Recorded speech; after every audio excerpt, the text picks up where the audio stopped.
Now back to our other top story tonight. Food insecurity among Nebraska households is higher than the national average. That's according to the Department of Agriculture. Experts say a number of factors are contributing to the issue. Channel 8's Matthew Mittleiter joins us now in the newsroom with more and our other top story tonight. Matthew? More than 12% of Nebraska households have experienced food insecurity from 2020 to 2022, which is higher than the national rate. That's also higher than most of our neighboring states. Michaella-Kumke, CEO of the Food Bank of Lincoln, says despite our state's low unemployment, many people aren't making enough to meet basic needs like housing, healthcare, and food.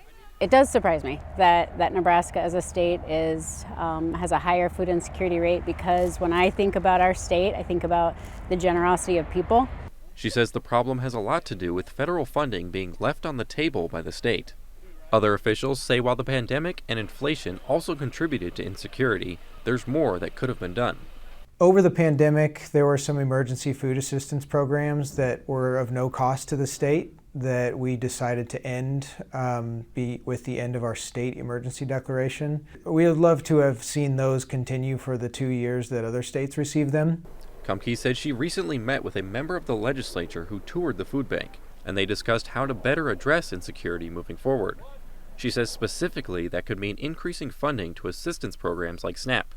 The Nebraska way is to not rely on those things, but at the same time we both agreed that it didn't make sense that we were not making the most of those funds that are available to do the most good for our neighbors. So I think that's why we're seeing some of the hardship in our state.